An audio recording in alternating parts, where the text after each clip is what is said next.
Merci beaucoup, Monsieur le Président. Monsieur le ministre de la Communication et des Relations avec les institutions, honorables députés, permettez-moi tout d'abord de remercier très sincèrement la Commission des lois, avec à sa tête l'honorable député Abdoulaye Tall et l'ensemble de l'intercommission pour l'excellent travail que nous avons fait ensemble lors de l'examen de ces textes par cette commission. Et remercier également l'ensemble des honorables députés qui sont intervenus pour la pertinence de leurs observations et la pertinence des questions qu'ils ont eu à poser. Je m'en vais apporter quelques réponses à des interpellations. Et si le temps ne le permet pas, Monsieur le Président, je vous propose de vous envoyer les réponses écrites aux questions des honorables députés. Monsieur l'honorable député Guy Marius Sagna a posé des questions relativement à l'audit de la Cour des comptes. Il est clair qu'il y a de cela environ un an, un détournement d'une valeur d'1,8 milliard a été constaté dans une institution de prévoyance sociale. Et aussi bien les autorités de cette institution que l'État avaient proposé des poursuites pénales. Et pour cela, la Cour des comptes a été saisie pour faire le contrôle nécessaire. Et la Cour des comptes a fait les vérifications. Et je crois qu'aujourd'hui, le dossier est pendant devant la justice. Et la Cour des comptes a proposé également d'effectuer un contrôle annuel des institutions de prévoyance sociale. Pour les conseils d'administration de l'IPRES et de la Caisse de sécurité sociale, je dois informer l'Assemblée que depuis 2016, leur mandat est terminé et se maintiennent au niveau de ces conseils d'administration. Depuis lors, l'État n'a pas les moyens de rétablir la situation. Mais si vous parvenez à voter ces projets de loi, évidemment, l'État va avoir des moyens pour régulariser la situation. Parce que la sécurité sociale est de la responsabilité de l'État.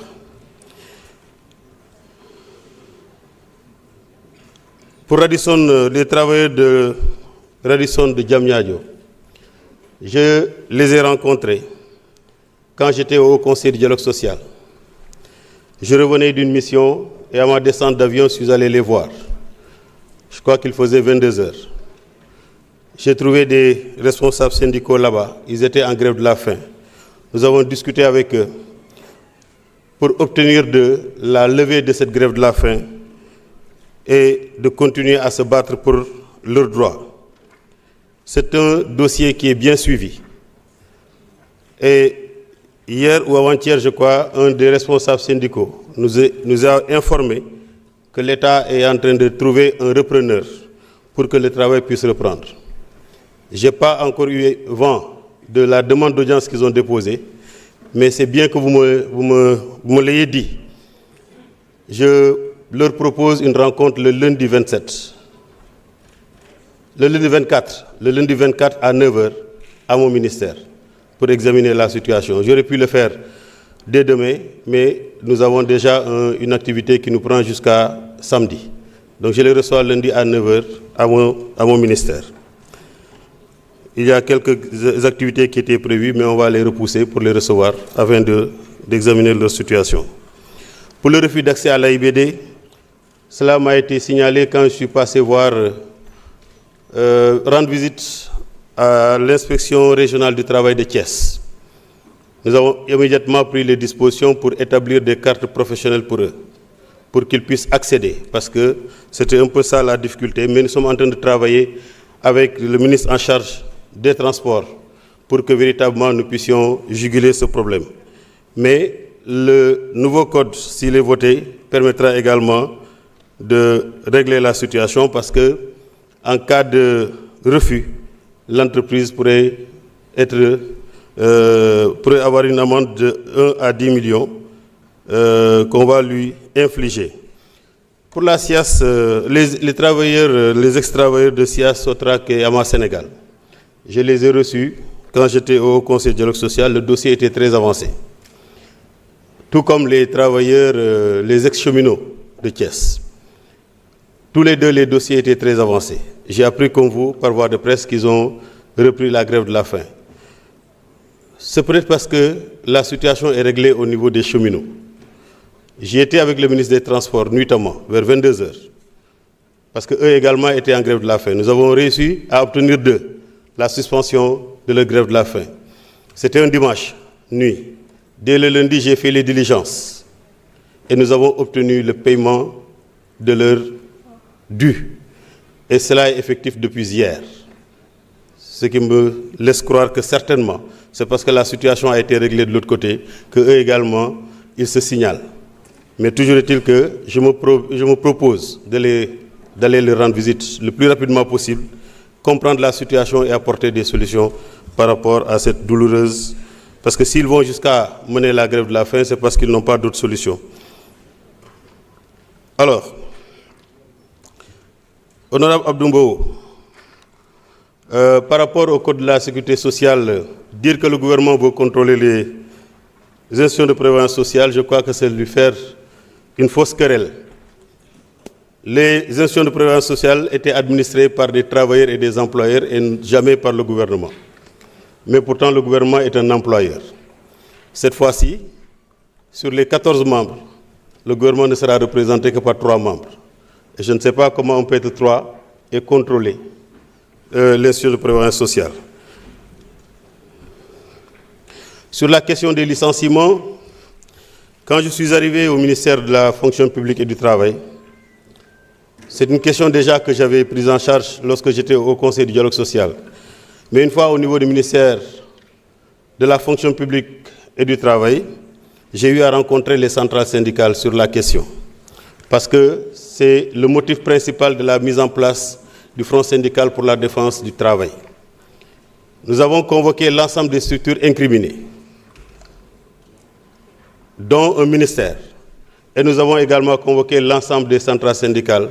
L'objectif était de nous entendre sur les chiffres. Souvent, on entend, oui, il y a 30 000 travailleurs qui ont été licenciés. Quand nous avons fait le décompte, on était à 351 licenciements. Et les 351, pourquoi on est arrivé à 351? C'est parce que les travailleurs avaient estimé qu'au port autonome de Dakar, c'était 224, au moment où l'administration du port parlait de 181 licenciements, ou 186 licenciements. Nous avons accepté les 224 licenciements annoncés par les travailleurs en leur demandant d'apporter la preuve matérielle qu'il s'agit bien de 224 licenciements. Mais c'est 351 dont la plupart ont été réintégrés. La position du gouvernement sur la question, elle est claire et sans embâche. Soit vous les réintégrez tous, ou alors vous négociez avec eux un plan social pour leur permettre de rentrer dans leurs droits. Donc, nous sommes en train de travailler là-dessus. La Direction générale du travail a été chargée de conduire cela et nous ferons en sorte que tous les travailleurs licenciés soient réintégrés ou alors on leur paye leurs droits si d'aventure les entreprises ne peuvent pas les réintégrer. Alors, pour l'honorable député, bon, sur le pacte de stabilité, oui, on peut dire que le gouvernement n'a rien fait. Mais si aujourd'hui d'autres réclament la généralisation de l'indemnité de logement, c'est parce que le gouvernement a déjà payé à tous les agents de l'État l'indemnité de logement depuis janvier, pour ne citer que cela. Et donc, c'est syndical que de dire que le gouvernement n'a rien fait. Mais un pacte de stabilité n'est pas que des engagements du gouvernement. Il y a des engagements des travailleurs, des engagements des employeurs et des engagements communs que nous avons signés ensemble en acceptant l'observance d'une trêve sociale de 3 ans qui a été violée par une grève générale. Donc, dire que le gouvernement n'a rien fait, il faut réinterroger cela. Honorable député Ramatoulaye Ndom, pour les travailleurs du FERA qui demandent une audience, s'ils en conviennent, le mardi, je peux les recevoir. Mardi 25. Il ne faut pas qu'ils me disent qu'il y a le Gamou.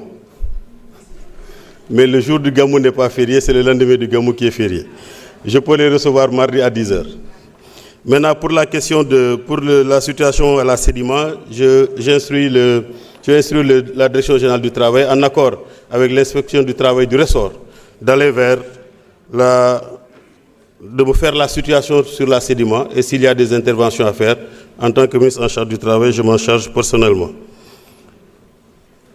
Salou Ngom, oui, vous avez raison sur la situation des inspecteurs du travail. J'ai dit que vous allez, au niveau d'une entreprise, vous leur indiquez les conditions de travail des salariés qui sont là-bas. Mais quand il y a des problèmes et qu'ils viennent, il y a des différends et qu'ils viennent au niveau de vos bureaux, ce n'est pas sûr qu'ils vont vous respecter. Et nous sommes en train de travailler pour améliorer un peu les conditions de travail dans les inspections régionales. Pour Rufisque, nous sommes assez avancés. Je crois que bientôt, l'inspection de Rufisque va rejoindre le territoire de Rufisque pour travailler à Rufisque et non obliger les gens de quitter Rufisque pour venir jusqu'au niveau de la zone franche. Nous sommes en train d'y travailler et probablement dans un délai très court, je ne veux pas donner de date, mais on va trouver. On a déjà discuté avec la SOGEPA qui a trouvé une place en tout cas où les occupants sont en train de libérer, et après ça il y aura une réflexion pour que l'inspection de Rufisque puisse rejoindre là-bas.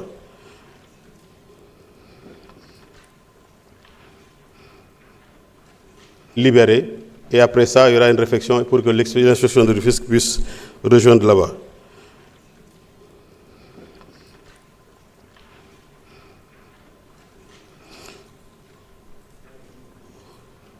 Alors, l'honorable, aujourd'hui nous travaillons sur le principe d'universalité de la protection de la santé et sécurité au travail, non seulement sur le plan physique et mental des travailleurs, qu'ils soient donc du secteur public ou du secteur privé, quel que soit le statut. Vous savez, en réalité, avec ce code-là, il y a une volonté réelle du gouvernement de se conformer aux conventions 155 et 187 de l'OIT qui ont été ratifiées par le Sénégal.